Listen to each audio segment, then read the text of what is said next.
함께 볼 말씀은 데살로니가전서 5장 18절 한 절만 보겠습니다.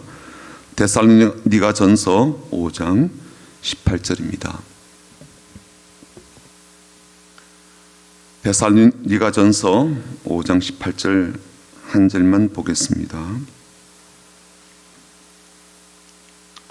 오늘 특세 마지막 날인데요. 여러분들이 그동안 사용하셨던 LED 등은 여러분이 가져가시면 되겠고요. 좀 희미해졌으면 뒤에 우리 교육자들에게 좀 건전지를 바꿔달라고 그렇게 하셔서 가져가시면 되겠습니다. 데살로니가전서 5장 18절입니다. 한 절입니다. 같이 읽겠습니다. 범사에 감사하라. 이것이 그리스도 예수 안에서 너를 향하신 하나님의 뜻이니라. 한 번 더요. 범사에 감사하라. 이것이 그리스도 예수 안에서 너희를 향하신 하나님의 뜻이니라. 아멘. 3주간의 특세의 마지막 시간이고 또 마지막 날이기도 합니다. 오늘까지 이 기도의 주관자가 되시고 또 기도를 들으시며 응답을 주시는 하나님 아버지께 감사를 드립니다. 코로나가 재유행되는 그런 상황 가운데 있지만 그런 가운데서도 우리의 생명과 삶을 지켜주시고 또 무엇보다도 새벽을 깨우며 기도하도록 우리의 삶을 이끄신 하나님께 감사드리지 않을 수가 없습니다. 더불어서 2주간은 미스바 기도로 또 한 주간은 감사 기도로 하나님께 올려드린 여러분들을 더 진심으로 축복하고 감사드립니다. 확신하기는 우리의 기도한 모든 것들을 한마디도 빠뜨리지 않고 듣고 계시고 또 우리의 소원과 간절함을 아셔서 하나님의 그 모든 능력으로 우리의 소원을 따라 가장 좋은 선물로 우리의 삶에 반드시 채워줄 것을 우리는 믿습니다. 이미 응답을 받은 것도 있겠지만 앞으로 줄 것은 더 놀라운 선물이 될 것을 우리는 기대하고 믿습니다. 오늘은 이 감사 기도와 특세의 마지막 시간인데요. 오늘 기도 내용이 하나님에 대한 감사와 헌신입니다. 우리가 참 많이 듣고 특히 기도 속에서 많이 고백하게 되는 것이 감사이죠. 그죠? 기도 시작할 때도 감사합니다 라고 시작하는 경우들이 많습니다. 또 수시로 식사할 때도 감사 기도를 드리죠. 감사라고 하는 것은 결국 신앙에 있어서 매우 중요한 척도라는 것을 알 수가 있습니다. 감사가 사라지고 있다면 내 신앙에 지금 이상 증세가 발생한 것이다 라고 볼 수 있을 겁니다.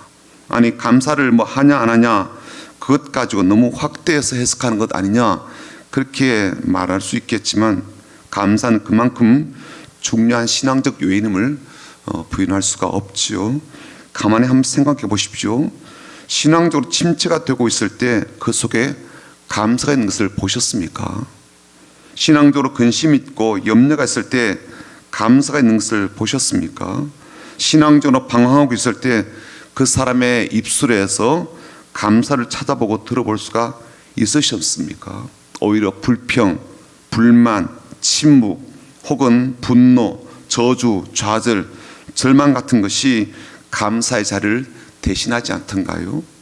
반면에 신앙적으로 상승하고 성장하고 성숙해지는 과정 속에 있는 사람들에게 나타나는 중요한 특징 중에 이 기쁨과 행복이 있지만 그리고 그들의 입술에서 감사한다라는 고백이 끊이지 않는다는 것을 우리가 쉽게 확인할 수가 있습니다. 특히나 어려움 중에도 환난과 근심 중에도 또 하나님께 감사함으로 나가는 그 과정은 신앙에 있어서 비약적으로 상승하고 있다라는 것을 우리는 알고 있죠.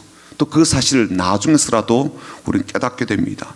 그러므로 이 감사라고 하는 것은요 신앙의 척도라는 것을 넘어서서 우리의 신앙의 본질이구나라는 것을 우리가 생각하게 됩니다. 하지만 이 감사가 참 감사가 되고 진짜 감사가 되려면요 반드시 3가지 조건을 갖춰야 됩니다. 어떤 감사이든 그래요.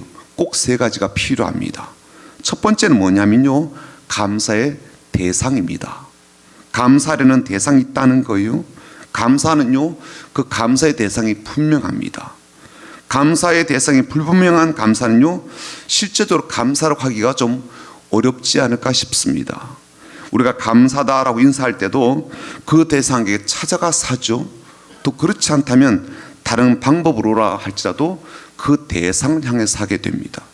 다만 중요하게 우리가 감사될 대상이 있다면 바로 하나님이시죠.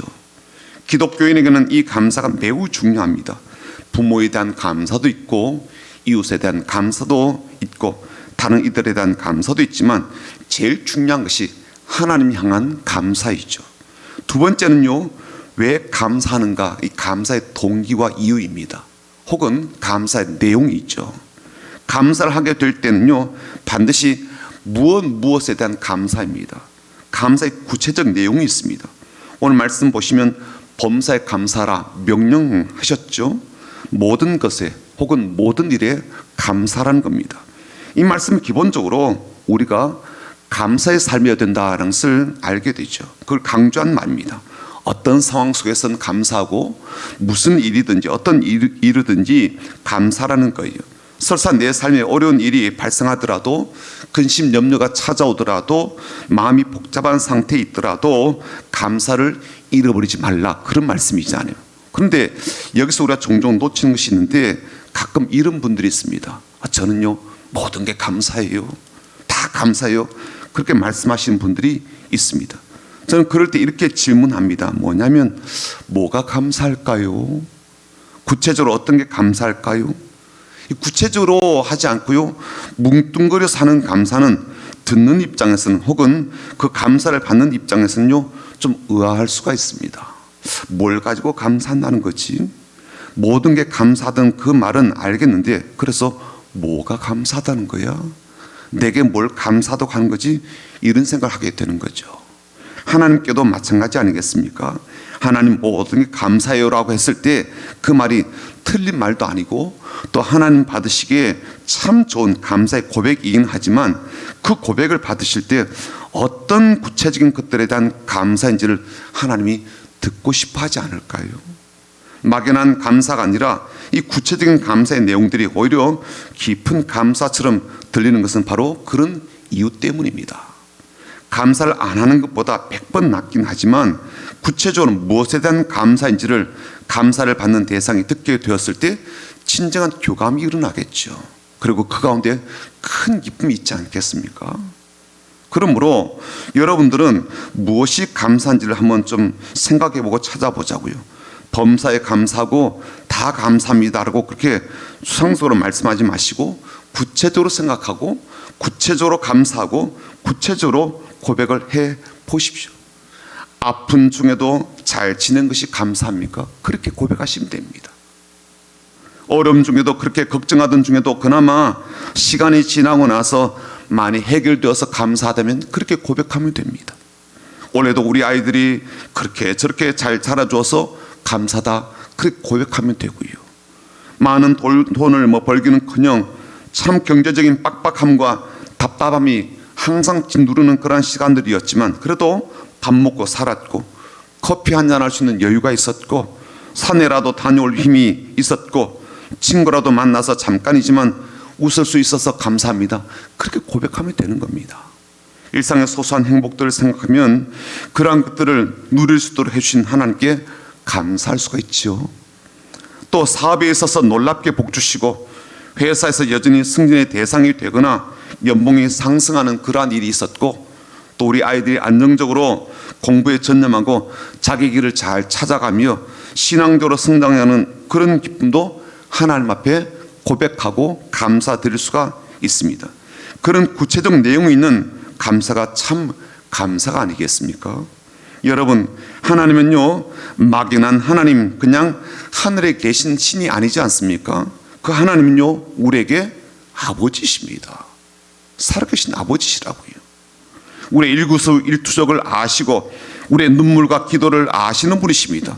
그런 하나님 아버지시기에 우리는 감사를 할 때도 구체적 내용을 담아서 해야 된다는 거예요. 세 번째는 감사의 표현입니다. 감사는 반드시 표현되어야 합니다. 표현되지 않는 감사는요 감사가 아닐 수 있습니다. 아닌 말로 그런 말을 하잖아요. 감기와 사랑은 숨길 수가 없다고. 그런 것처럼 감사를 어떻게 숨길 수가 있겠습니까? 내게 감사한 마음이 있는데 그 감사함을 숨길 수도 없고요 숨겨서도 안 될 것입니다. 정말 감사하다면 내가 무언가라도 표현하지 않습니까? 만약 표현하지 않고 있다면, 그래서 내 마음에만 감사를 담고 있다면 그 감사가 진짜 감사일까요? 전달이 되지 않는 감사는요, 아무리 그 감사가 크고 깊고 많고 다양하다 할지라도 감사로서의 본질을 잃어버리는 겁니다. 하나님께 감사다라고 해놓고 감사의 표현이 없다면 진짜 감사이겠습니까? 누군가의 도움이 너무나도 감사하다고 그렇게 마음에만 담고 있을 뿐 정작 그 사람에게 감사의 표현이 없다면 그 감사가 진짜 감사겠냐고요.